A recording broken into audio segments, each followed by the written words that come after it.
Nagkakaproblema ka rin ba sa pag-aalaga mo dito sa mga rubber tree? Ito yung 5 main problem ng rubber tree at kung paano to susolusyonan. Hello viewers! Ako po si Donna at nagsishare po ako or gumagawa ako ng mga video all about plants. Number 1 na main problem sa kanya ay lapitin siya ng mga scale. Ano ba yung mga scale?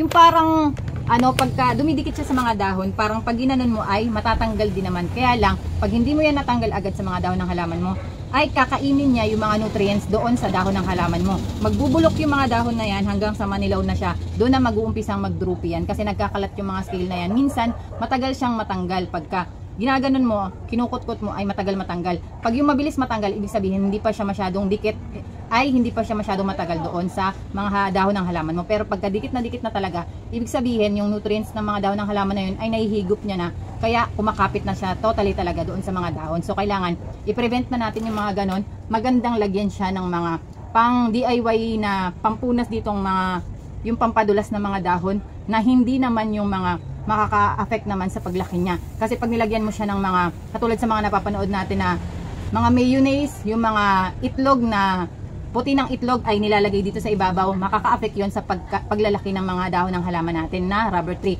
Wag yung mga ganon, mas maigi yung water lang talaga, pupunasan siya ng basahan na may water, tapos mas maigi punasan mo siya pagka, lalo na may mga ilalim na yan kasi mabilis siyang kapitan ng mga scale pagka hindi natutuyo yung potting mix niya. Make sure pag didiligan mo siya ay yung tuyo na yung potting mix niya. Na halos kalahati na ng potting mix niya ay tuyo na kasi ito hindi naman talaga totally matakaw sa sa tubig.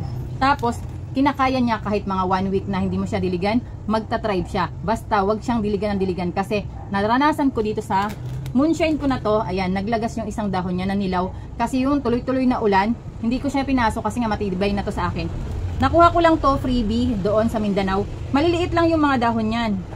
Super liliit lang yan. Tapos ngayon malalaki na sana siya. Yun nga lang, neto lang nung nakaraang linggo lang, nagtunaw yung dahon niya kasi sunod-sunod na ulan.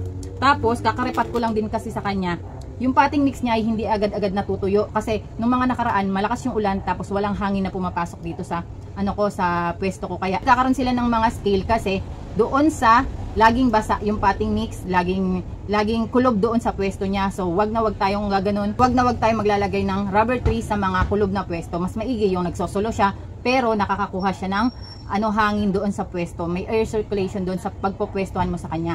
Kahit hindi masyadong tutok sa araw, pero alam mong may air circulation doon sa pwesto niya, magta-thrive siya doon. Kasi kaya-kaya nilang mag-thrive kahit hindi masyadong maaraw or yung madilim doon sa pagpupwestuhan sa kanya. Pero wag naman talaga totally na dilim na or madilim na talaga totally kasi doon din siya nagkakaroon ng mga scale kasi hindi rin magtutuyo yung mga potting mix niya. At mawawala yung mga variegation niya. Katulad ng mga moonshine, may mga variegated yan, may mga ganyan yung variegation. Pagka sa madilim mo siya nilagay na pwesto ay mawawala yung variegation niya kasi meron ako ditong malalaking, basta airy yung spot na paglalagyan mo sa kanya ay magta-thrive siya, maiiwasan mo yung pagkakaroon nila ng mga scale, plus pa aalagaan mo pa siya ng mga DIY na pampakintab ng mga dahon ng halaman natin kasi maganda to punasan kasi madulas lang siya tapos makakapal yung dahon niya, unlike sa ibang mga halaman na maninipis yung dahon na pag pinunasan mo ay nakakatakot baka masira. Eto talaga kahit punasan mo siya talaga ng bongga ay hindi talaga siya magsisira or hindi ka kakabahan na mapupunit yung dahon na to. So mas maganda siya punasan dyan sa harap tsaka sa likod. Meron akong mga ginawang DIY na pampunas dito, maganda rin yun, ginagamit ko yun sa mga rubber tree ko dito, lalo na dito sa mga sa mga malalaki kong rubber tree. Ilalagay ko na lang sa description box yung yung ginawa kong DIY na yan.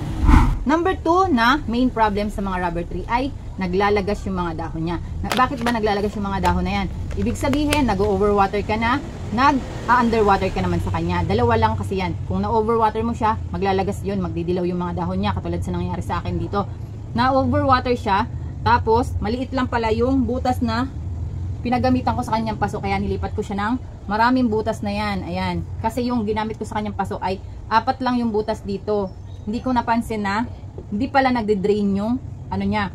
Medyo napupuno na ng tubig dito kasi dire-diretso yung ulan. Kaya naglagas yung isa or yung nanilaw na tapos naglagas na yung yung dahon nito. Sayang na sayang ako kasi ang tagal ko tong pinalaki. Ang tagal niyang lumaki. 'Di ba? Ayan Tagal niya, liliit niya dati. Ngayon, doble na sa laki yung mga dahon niya. at least kahit papaano dumoble na siya. Parang 1 taon mahigit na to, pero ganyan pa rin siya. Hindi ko lang sure kung sa inyo mabilis ano yung moonshine, pero sa akin ganyan pa rin siya. Nag 1 taon na ata to mahigit sa akin, or ganyan ba to? Basta mga ganun, mag-1 taon siguro, mga ganun. Isa rin sa dahilan kaya naglalagas yung mga dahon ng halaman natin ay yung weak yung halaman na yon, or kulang sa nutrients yung mga halaman na yon. Kaya kailangan yung mga halaman nating mga rubber tree, pagka masyado ng yung pat niya ay nakikita mo na yung mga ugat niya, mas maigi lagyan mo siya ng mga top dress na vermicast sa ibabaw para yung mga ugat-ugat niya doon ay makakuha pa ng extra nutrients para mag-thrive siya or mas lumakas siya para hindi maglagas yung mga dahon niya. Ang maganda sa kanya mga fertilizer pagka medyo nakikita mong naglulunduan yung mga dahon ng halaman mo ay vermicast, tapos malunggay fertilizer kasi mayaman yun sa calcium, pampatibay yun ng mga stem, pampalakas yun ng stem, magiging sturdy talaga siya kahit wala siyang mga nakalagay na pool dyan. O pwede rin yung mga eggshells, yung mga na-blend na eggshells, maganda kasi yun kasi mas mabilis pag blended, mas mabilis siyang ilagay dito, tsaka mas mabilis nakakakuha ng nutrients pagka na-blend mo ng gusto. Kasi pag crusted lang, hindi agad-agad nakukuha ng mga halaman natin yung mga benefits ng eggshells kasi matagal yun ma-decompose. So mas maganda yung talagang na siya, yung durog na or yung pulverized na talaga yung eggshells. Pero syempre lagyan nyo ng potting mix sa ibabaw pag lalagyan nyo ng mga eggshells na blended kasi pag hinangin yun, tatalsik yun. Kaya kailangan or mas maganda ihalo nyo siya sa fertilizer na vermicast or yung mga compost fertilizer. Minsan din kaya naglalagas yung mga dahon ng mga rubber tree natin ay na root bound na siya ng husto or masyado nang maliit siya doon sa paso na pinaglalagyan mo. Kaya mas maigi pag nakitaan mo siya ng paglalagas ay i-check mo kung root bound na siya. Pigain mo itong paso na to, tapos tsaka mo siya iangat. Ibig sabihin yan, na siya, root bound na siya pagka nakita mo talagang totally punong-puno ng roots yung mga niya, yung pinakapaso niya. Kailangan mo na siyang iripat. Ngayon, kung masyado nang malaki yung rubber tree mo at wala ka nang makuha ng yung pot na talagang malaki kasi sobrang laki na ng rubber tree mo, kailangan mo na siyang i-prune yung mga ugat niya. Mag-prune ka ng kahit mga 1/4 lang na ugat sa kanya para hindi maglagas yung mga dahon na pinrovide niya. Or mas maigi kung meron ka naman pagtataniman na direct soil, ay mas maganda yung rubber tree doon kasi bubongga talaga yung rubber tree mo na yan. Lalo siyang lalaki, yung mga dahon niya lalong lalaki kasi tree nga siya. Mas maigi siyang ilagay sa direct soil kasi mas maluwag yung pagkukuha na niya ng nutrients, mas mabilis siyang magsisilakihan, magiging sturdy yung mga ugat niya, magiging puno na siya totally. Number 3 na main problem sa rubber tree ay naninilaw yung mga dahon niya. Ayun, ganun din yun sa katulad kanina. Pagka nanilaw yung mga dahon ng halaman mo, ibig sabihin, or ng rubber tree mo, ibig sabihin, weak yung yung halaman na yon or yung rubber tree mo ay medyo kulang ng nutrients. Kaya kailangan mo siyang lagyan ng fertilizer, ng vermicast, ng mga compost fertilizer kung nagkukulang na ng nutrients yung halaman mo. Or pwede din namang na overwater mo na siya, laging basa yung potting mix niya, or na-underwater mo naman siya. Parehas yung dalawa na yon. Pag nanilaw yung mga dahon na yan, maglalagas na yan hanggang sa maubos na yung mga dahon ng halaman mo. Pangit kasi sa rubber tree, pag katulad nito, may awang na isa, di ba? Pangit yan. Mas maigi yung dito lang nagda-die off sa baba, tapos maganda yung mga sumunod sa kanyang dahon. Pag nakitaan mo na, ang rubber tree mo ay dito sa taas nagsisimula, naglalagas, iba na ang ibig sabihin nun. Ibig sabihin, may sakit yung rubber tree mo. Isa din sa dahilan kung bakit naninilaw yung mga dahon ng rubber tree natin pagka nabigla mo siya sa outdoor. Kunyari, nasa loob siya ng bahay, tapos bibiglain mo siyang direct sunlight.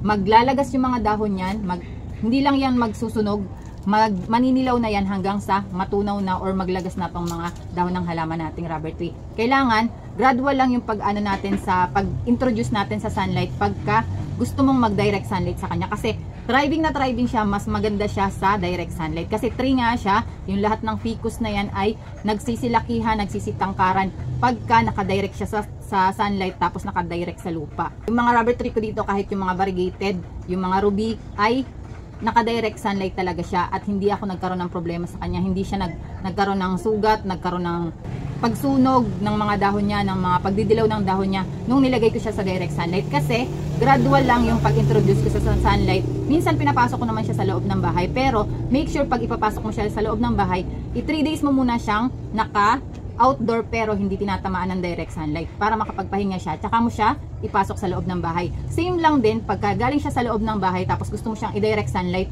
ilabas mo siya ng bahay ng 3 days nang hindi masyadong tinatamaan ng direct sunlight. Morning sunlight lang, gradual.